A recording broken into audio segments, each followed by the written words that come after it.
Again, I'm Sharina and welcome back to my YouTube channel. So, gagawin ko ngayon ulit yung Salagubang mukbang. Na-vlog ko na siya, 11 months ago. Magto-12 months na. Mag-1 year na yon kasi yung Salagubang, once a year lang silang nakukuha. Once a year lang silang lumalabas. So, ngayon ulit yung season ng mga Salagubang. So, marami ngayon nagki-crave sa Salagubang. And kahapon lang umulan. And kanina umulan din. Kahapon umulan, nakakuha ulit ng Salagubang yung pinsan ko. Ayan, binili ko siya. Salagubang, so kahapon to. So, feeling ko naman buhay pa sila. Gumagalaw pa. Ito.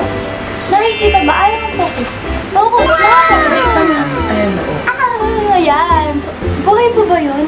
Okay na yun. Patay. Patay na. Buhay pa. So, ngayon, babalatan na namin sila. Babalatan na namin sila para maluto na namin sila. So, ipapakita namin sa inyo kung paano namin sila lulutuin. And, hindi lang siya basta, mukbang. Kasi last week, kinain ko lang siya kung paano yung way na kakainin. Ngayon, Samgyup Salagubang edition. So, yan. So, ibubus ko na dito. Kailangan ng tubig para hindi sila makalipad. So, yung mga hindi pa nakapanood nung unang vlog ko, panoorin nyo. Ito, saan ba? Ito, ilalagay ko dito. Yan. Yan yung una kong video nung Salagubang. Ngayon, pangalawa na to. So, ubus natin. Patayin natin. Hindi, gumagalo. Patay na ba yun? Hindi, buhay pa. Hi, guys! Hi, guys! Welcome to my vlog. So, guys, pinabalatan muna namin sila. So, ganito yung tamang pagbalat tsaka pagtanggal ng mga pakpak. Wait lang. So, idadama ko sa inyo. Sana, ilapit mo para makita nila. May videographer tayo dito ngayon, si Kenyon Lopez. So, ito, nakikita ba? Ayan siya. So, tatanggalin yung paa, papaganon, parang, ayan, pabaliin mo yung paa. Hindi yung buong paa, meron kang ititira konti. Yan, bali yung lang, ayan. Nakikita ba? Ayan. Ayan, tatanggalin mo lang yung mga, kumbaga sa tuhod lang, tuhod. Parang ititira mo yung pinaka-legs niya. Yung pinaka-legs, ayan o. Ano, naputol. Ayan. Tapos, yung pakpak naman, kukunin mo dyan. Tutuklapin mo yan. Tapos, dalawa yung pakpak nila. Isang ganyan, isang ganyan. O, tapos yan, o. Tapos, itutwist mo ganon para, diba? Tanggal. Isa pa. Tapos, ito na yung finished product. Nabalatan na. Yan. Buhay pa sila. Yan. So, ganyan sila balatan. So, ito na yung mga nabalatan. Ito yung hindi pa. Yan. Medyo matrabaho lang, pero masarap naman pag naluto. Kaya, marami pa rin kumakain. Ito, maraming nanguhuli. Kanina ngayon lang. May mga nanguhuli. May mga nanghuli ngayon, umalis ulit yung pinsan ko tsaka yung mga kapitbahay namin dito kasi maghahanap ulit sila ng mga Salagubang. So, hindi ko na maantay kasi baka mamatay itong mga to kaya kailangan maluto na sila. Kaya, ayan. Ito lang, nahuli. Konti lang. Eh guys, pwede kasi siyang tawag dito i-reserve. Diba may pinakain siya? May pinakain sa ating si Winslet. I-reserve o i-preserve? Preserve. Basta yun, kailangan pwede siyang i-preserve. I-preserve, ipi-preserve. Pwede yun kapag binibilad to, diba? Hindi mali.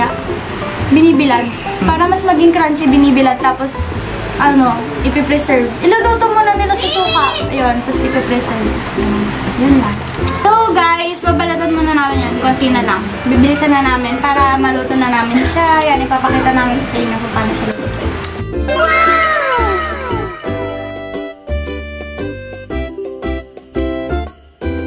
A few inches later. So guys, tapos na namin balatan yung mga Salagubang. Ito yung mga pinagbalatan. So ayan. So ang gagawin natin ngayon, lulutuin na natin sila. Let's go! So guys, so ito, naka-prepare na kami ngayon ng mga ingredients na kakailangan na natin para maluto yung Salagubang. So ang kailangan ingredients is, ano lang, konti lang sila. Kailangan lang natin ng bawang, kailangan natin ng mantika, syempre. Suka ito. Sukang binal. Or yung sukang Asin. tubo. Tapos asin. Ang dami ko. Tapos lahat. tubig. Isang basong tubig. Kasi kailangan muna natin pakuluan yung salagubang. So, open natin. Mainit ito eh. Gumagalok pa yung iba. Nagugasan na namin yan. So, hindi na siya kailangan patayin. Ganyan na siya Nilutuin niluluto. buhay. Mamamalayan sila Nilagay ko ng tubig. pinakuluan. So, So, yan. Pag nalagay na yung tubig, so, since medyo mainit tong nilagay niya, madali na lang siyang kukulo. So, ayan. Nalagay na natin yung salagubang. Ala. Yan. So, gumagalaw pa talaga yan. And then, papakuluin lang natin. Hindi lang kasi natin ako. Papakuluin lang natin yan ng papakuluin hanggang sa matuyo na yung tubig. So, ayan.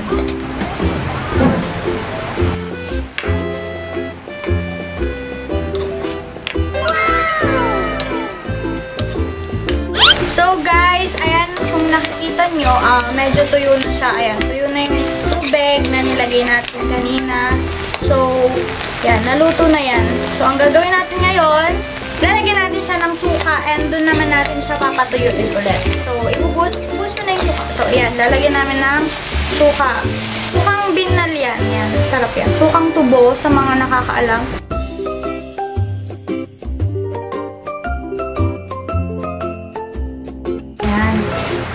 Okay na ba yan? Ang bango.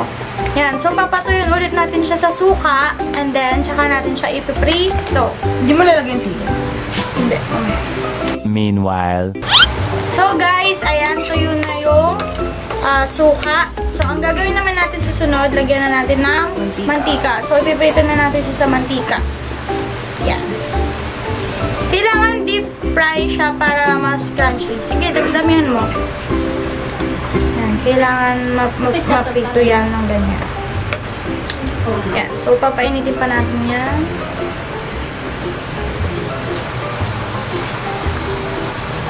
Para maprito siya. Tsaka natin ilalagay yung bawang. Yan. So, guys, ayan, kumukulo na. So, nakikita nyo? Pakita mo. Yan, napiprito na siya. Ayan, medyo tawag dyan? Tawag dyan? Parang nagbibilog sila. Ayan. Bango. Sobrang mabango siya, guys, kapag niluluto. Abot sa kapitbahay. Kaya, kapag may nagluluto na sa lagubang, alam na ng kapitbahay mo kung ano yung ulam niya. So, yan. Ang gagawin yan, ipiprito lang, and then, ilagyan na natin itong bawang kasi baka Madaming bawang. Madaming bawang para masarap. Yan. Yan, lagyan nyo ng bawang. Tapos, kung gusto nyo, lagyan nyo ng sili. Para medyo maanghang-anghang. So, ngayon, lalagyan namin ng chili paste. Meron dyang chili paste. Ayan. So, yan. Nakikita nyo.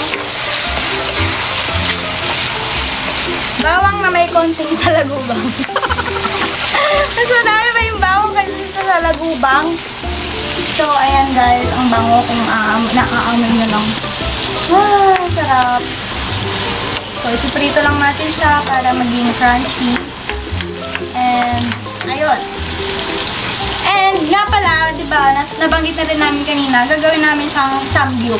Pag naluto na siyang ganyan, isasamgyup natin siya. Ewan ko kung paano yun, pero ito try natin kung paano siya magiging possible. And, mamaya makikita nyo.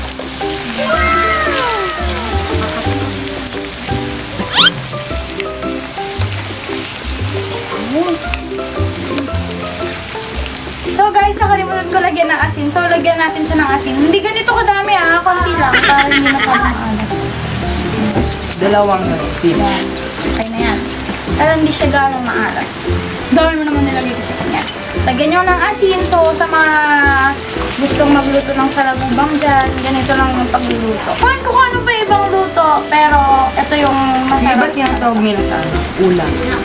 Pinapaibabaw nila sa mga gulay, ganon. Tapos ngayon, gagawin natin siyang samgyup. Samgyup sa lagubang.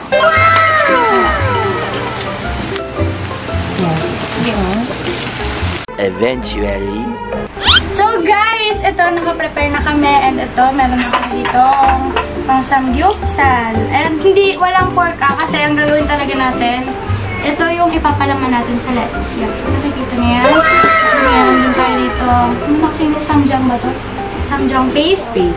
Tapos mayonnaise, lettuce, tapos may konting hotdog lang. So, ayun. So, bigyan natin kayo ng quick montage. Wow! Montage! Go! Let's go! Let's go!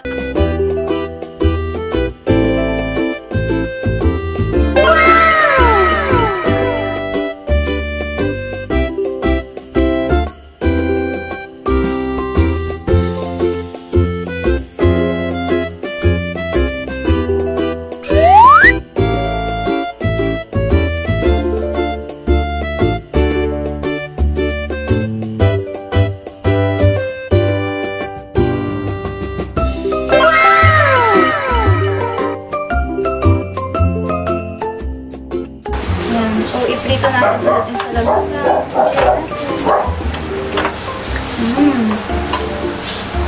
Samgyup salagubang in the house. Lettuce. Tapos maglagay tayo ng mga dalawang salagubang. Ayan. So, kita niya. And then, lagyan natin ng samjang paste. Love JPM nang ginawa. Ayan, may mayonnaise na halo. Tapos, lagyan natin ng pipino. Ayan. Kikita niyan? Hehehe. Ang kapal naman ng pipino. The moment of truth daw.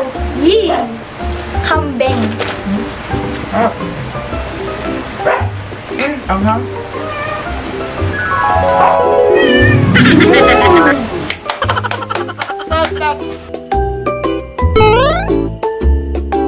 Perfect, guys. Hindi na makapag-galit ka. Sarap talaga yung salagubang kasi lalo siyang manok, diba? Ano yung manok? So, tapos ang crunchy niya. Kasi yan, mainit. Kaya, sa mga Ilocano dyan, pwede nyo i-try ito. Samgyup salagubang. Ang sarap. Pwede siyang pang samgyup. Exotic food na pang samgyup. Masarap. Lalo na ngayon, mahal yung baboy, diba? So, yan. Tara, kain! Ulam, salagubang sama. So, yeah. That's it for today's video, guys. So, sana nag-enjoy kayo. And please subscribe and hit the subscribe button below. Oh, dyan na siya. So, kakagaling niya ang bukid. Ito yung nahuli niya sa salagubang ulit. Tingnan niyo, guys. Tingnan ang dami, oh. Ayan. So, ganyan manghuli ng salagubang. Pwede ka bang interviewin dito? Ayaw. Halika dito, saglit lang. Dito ka, oh. Half body. Kuya. Outro na to eh. Hindi, outro na to. Halika dito, mag-hi ka lang. Papakilala lang kita. Ikaw yung nagkukulang sa salagubang. Kabalik pa ba ako dyan? Okay lang. So, yun yung itsura niya. Mukha siyang basang sisiyo. So, kasi sa una saan sila kumukuha ng ganitong salagubang.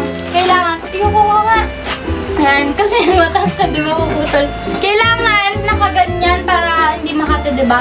Kasi matataas yung unas, yung tubo, sugar cane in English, yan.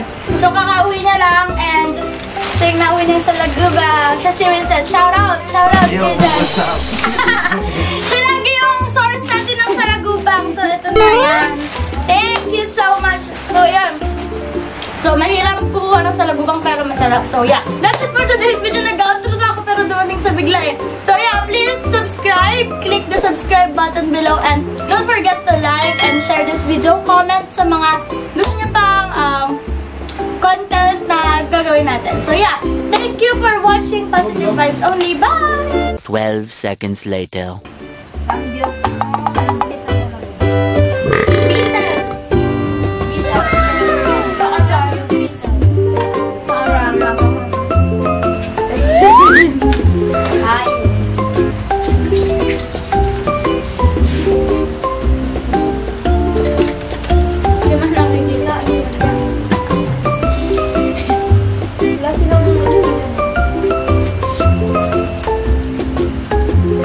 Oh, yes.